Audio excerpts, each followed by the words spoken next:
আজকে আমি আর মা যাচ্ছি হচ্ছে বাজার করতে মাঠে, মানে জমিতে বাজার করতে যাচ্ছি। হাতে একটা যে ব্যাগ নিয়েছি, আর হচ্ছে গিয়ে মাঠটা কি সুন্দর লাগছে। আর এই জায়গায় কটা ছোলা ভাজা নিয়েছি, এই খেতে খেতে যাচ্ছি। কটা লঙ্কা আনতে, কারণ জমিতে পাশ দিয়ে লঙ্কা লাগিয়েছিল, সেই লঙ্কা হয়েছে। আর আইসক্রিম মা খাচ্ছে, আমার বারণ খাওয়া, আমিও খাবো, কিন্তু নিচে যেটুকুনি থাকে তো ওইটুকু ঠান্ডা না, ওইটুকুনি খাবো। দেখো মাঠটা এখন সব সর্ষের ক্ষেত হয়েছে, রসুন পেঁয়াজ, মানে মাঠটা পুরো ভরা ভরা।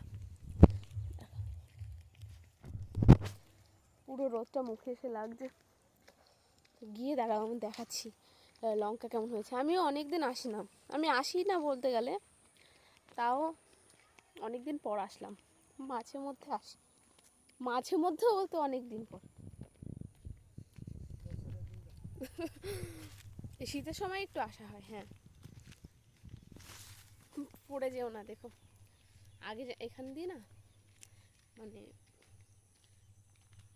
এক প্রকার শ্মশানও বলা যেতে পারে এটা। যাই হোক, আর বললাম না, মাঠে তো ভয় লাগে।